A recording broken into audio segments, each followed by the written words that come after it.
Hi అండి. ఇవాళ మన వీడియోలో అపోలో ఫిష్ ఫ్రై చేస్తున్నాను. అది ఎలా చేశాను అని మీకు అర్థం అవ్వాలంటే వీడియోను స్కిప్ చేయకుండా చివరిదాకా చూడండి. అప్పుడే నేను చేసిన రెసిపీ మీకు పూర్తిగా అర్థమవుతుంది. వీడియో నచ్చినట్లయితే ఒక లైక్ చేయండి. ఇంకెందుకండి ఆలస్యం, రండి వీడియోలోకి వెళ్ళి రెసిపీ చేసేద్దాం. ఇది 300 గ్రాముల అపోలో ఫిష్ అండి. ఇప్పుడు ఇందులో ఓ చిటికెడు పసుపు, రుచికి సరిపడినంత సాల్టు, ఒక హాఫ్ టేబుల్ స్పూను కారం. ఇప్పుడు వీటిని కలిపేసుకుందాం.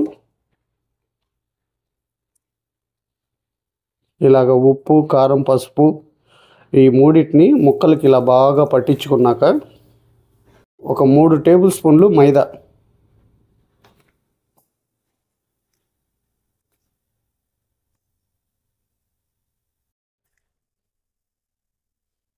అలాగే ఒక 3 టేబుల్ స్పూన్లు కార్న్ఫ్లోర్ కూడా వేసుకుందాం.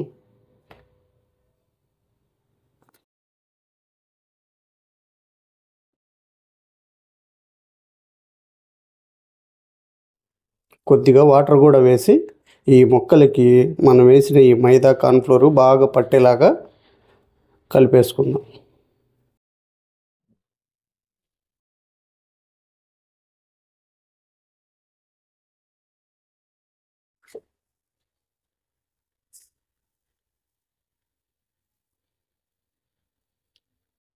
ఇప్పుడు ఇలాగ మొత్తం అన్నీ బాగా కలిపేసుకున్నాం కదండి. ఇప్పుడు స్టవ్ మీద ఆయిల్ పెట్టుకొని మన అపోలో ఫిష్ని ఫ్రై చేసుకుందాం. ఆయిల్ వేడైందండి. ఇప్పుడు మనం ముందుగా ప్రిపేర్ చేసి పెట్టుకున్న ఈ ముక్కల్ని ఆయిల్లో మెల్లిగా వదిలేసుకుందాం.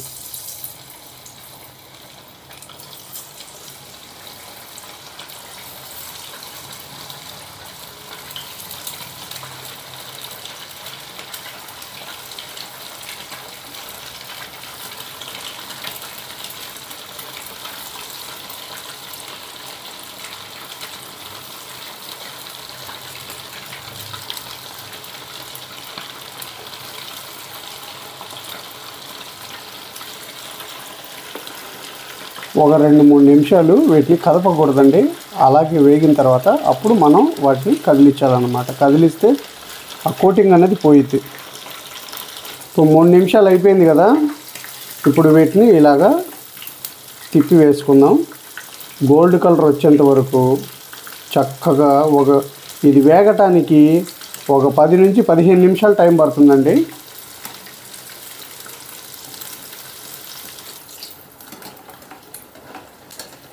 మన ఫిష్ చక్కగా ఫ్రై అయిందండి. 10 నిమిషాలు పట్టిందండి నాకైతే. ఇలాగా సపరేట్గా బౌల్లోకి తీసేసుకుందాం. ఇప్పుడు మనం మిగిలిన ఫిష్ని కూడా వేసేసుకుందాం.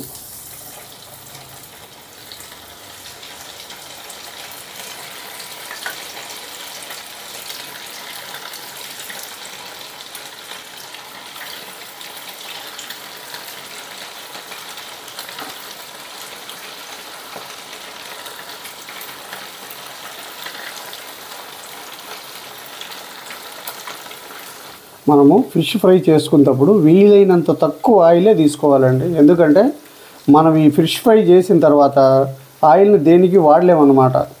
అందుకు కాబట్టి చాలా తక్కువ క్వాంటిటీలో తీసుకోండి. ఈ ఫిష్ ఫ్రైని ఒక 10 నుంచి 15 నిమిషాలు ముందు మనం వేసేటప్పుడు లో ఫ్లేమ్లో పెట్టుకోవాలి. ఒక 2-3 నిమిషాలు అయిన తర్వాత హై ఫ్లేమ్లో పెట్టుకొని ఫ్రై చేసుకోవాలి. అప్పుడే మనకు ఈ చేప ముక్కలు అనేటివి చక్కగా ఫ్రై అవుతాయి అన్నమాట. మన చేప ముక్కల్ని మొత్తం ఇలా ఫ్రై చేసుకున్నాం కదండి. ఇప్పుడు నెక్స్ట్ ప్రాసెస్లోకి వెళ్ళిపోదాం. స్టవ్ మీద పాన్ పెట్టుకున్నాం కదండి. మనం ఇందాక చేపలను ఫ్రై చేసుకున్నాం కదా, అదే ఆయిల్ ఒక 2 టేబుల్ స్పూన్లు తీసుకుంటున్నాను. ఆయిల్ వేడైందండి. ఇప్పుడు సన్నగా తరిగిన వెల్లుల్లి ముక్కల్ని కూడా వేసేసుకుందాం. అలాగే ఒక రెబ్బ కరివేపాకు కూడా వేసుకుందాం. ఇప్పుడు ఇందులోనే ఈ పచ్చిమిర్చి చీలికల్ని కూడా వేసుకుందాం.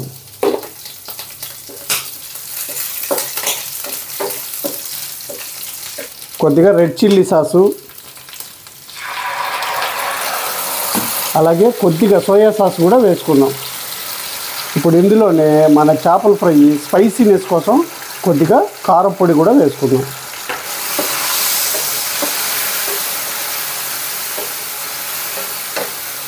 ఇప్పుడు మన చేపల ఫ్రై మంచి ఫ్లేవర్ కోసం ఒక అర టీ స్పూను ధనియాల పొడి, ఒక అర టీ స్పూను గరం మసాలా. ఇప్పుడు వీటన్నిటిని చక్కగా 1 నిమిషం పాటు ఇలా ఫ్రై చేసుకున్నాక, మామూలుగా అయితే మనం పెరుగు వేస్తారండి, కొందరికి ఆ పెరుగు వల్ల కొన్ని హెల్త్ ఇష్యూస్ వస్తాయి కాబట్టి నేను కొద్దిగా వాటర్ యాడ్ చేస్తున్నాను. ఇప్పుడు ఈ సాసులన్నీ దగ్గరికి వచ్చేంత వరకు ఉడికించుకుందాం ఒక 2 నిమిషాలు. ఇప్పుడు మనం వేసిన సాసులన్నీ దగ్గర పడ్డాయండి. ఇప్పుడు ఇందులోనే మనం కొద్దిగా నిమ్మరసం కూడా వేసుకుందాం. మనం ముందుగా ఫ్రై చేసి పెట్టుకున్న చాప ముక్కల్ని ఇందులో వేసేసుకుందాం.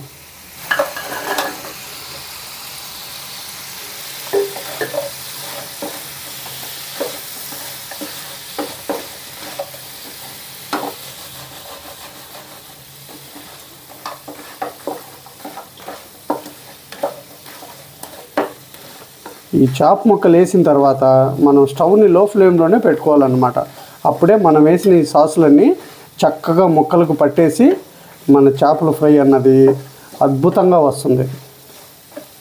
ఇప్పుడు ఒక 2 నిమిషాలు ఇలాగా ఈ సాసులన్నీ మన ముక్కకు పట్టేంత వరకు ముక్కల్ని ఫ్రై చేసుకుందాం.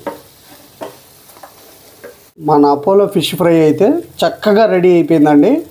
స్టవ్ ఆఫ్ చేసుకొని సర్వింగ్ బౌల్లోకి తీసేసుకుందాం. చూసారు కదండి, మన అపోలో ఫిష్ అయితే చాలా చక్కగా వచ్చిందండి. మంచి టేస్ట్.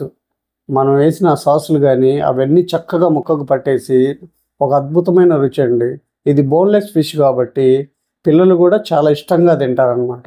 మీరు కూడా నేను చేసిన పద్ధతిలో ఇలా చేసి ఒకసారి ఎలా వచ్చిందో నా కామెంట్ సెక్షన్లో చెప్పండి. ఈ వీడియో కనుక మీకు నచ్చినట్లయితే ఒక లైక్ చేయండి, షేర్ చేయండి, మన ఛానల్ని సబ్స్క్రైబ్ చేయటం మర్చిపోకండి.